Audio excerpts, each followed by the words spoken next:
ലോക്സഭാ തെരഞ്ഞെടുപ്പിന്റെ 5ാം ഘട്ട വോട്ടെടുപ്പ് പുരോഗമിക്കുകയാണ്. 11 മണിവരെ 27.76% പോളിംഗ് രേഖപ്പെടുത്തി. സ്വാതി ചേരുകയാണ് ദില്ലിയിൽ നിന്ന് വിവരങ്ങളുമായി. സ്വാതി, അതിമണിക്കൂറുകളിൽ ഭേദപ്പെട്ട രീതിയിൽ പോളിംഗ് നടക്കുന്നുണ്ട് എന്നാണ് തോന്നുന്നത്, അല്ലേ?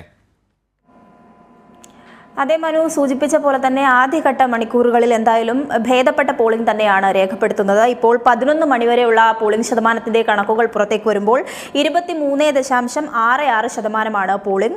ഇതിൽ ഏറ്റവും കൂടുതൽ പോളിംഗ് രേഖപ്പെടുത്തിയത് പശ്ചിമ ബംഗാളിലാണ്, 32.70%.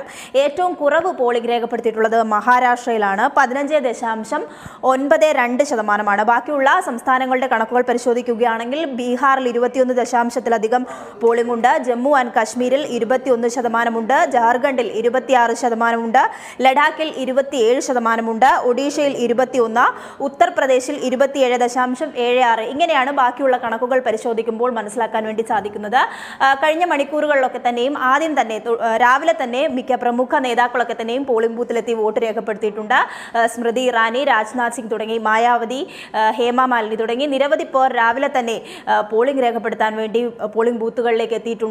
നമുക്കറിയാം, ഏറ്റവും പ്രധാനപ്പെട്ട ഘട്ടം തന്നെയാണ് 5ാം ഘട്ടം എന്ന് പറയുന്നത്. 49 മണ്ഡലങ്ങൾ, അതിൽ 6 സംസ്ഥാനങ്ങൾ വരുന്നു, 2 കേന്ദ്രഭരണ പ്രദേശങ്ങൾ ഉൾപ്പെടെയുള്ള സ്ഥലങ്ങളിലാണ് പോളിംഗ് നടക്കുന്നത്. എന്തായാലും അമേഠിയും റായ്ബറേലിയും ഒക്കെ ഈ ഘട്ടത്തിലാണ് പോളിംഗ് നടക്കുന്നത്. ഏറ്റവും പ്രമുഖരായിട്ടുള്ള മത്സരാർത്ഥികൾ തന്നെയാണ് രംഗത്തുള്ളത്.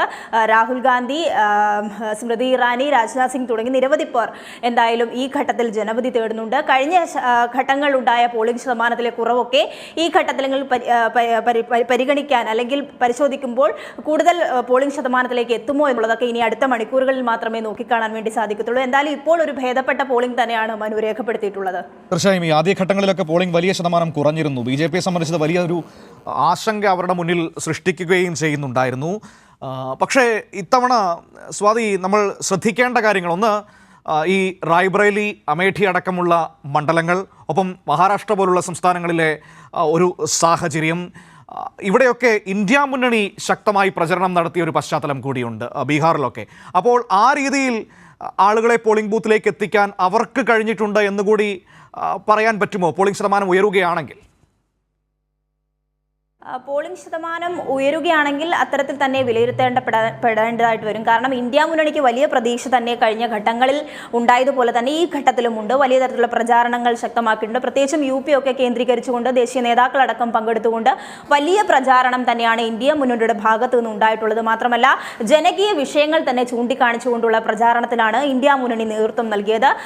കഴിഞ്ഞ ഘട്ടങ്ങളിലൊക്കെ തന്നെയും ഇന്ത്യ മുന്നണി വലിയ പ്രതീക്ഷ വച്ചിരുന്നു. അതുപോലെ പോളിംഗ് ശതമാനം കുറഞ്ഞപ്പോൾ പോലും ഇന്ത്യ മുന്നണിക്ക് വലിയ പ്രതീക്ഷയുണ്ട്. കാരണം ജനകീയ വിഷയങ്ങൾ ചൂണ്ടിക്കാണിച്ചുകൊണ്ട് തന്നെ പ്രചരണം നടത്തിയ ഒരു ഘട്ടമുണ്ട്. കെജ്രിവാളിൻ്റെ ഒരു പ്രചാരണ രംഗത്ത് കെജ്രിവാളിൻ്റെ സ്വാധീനമുണ്ട്.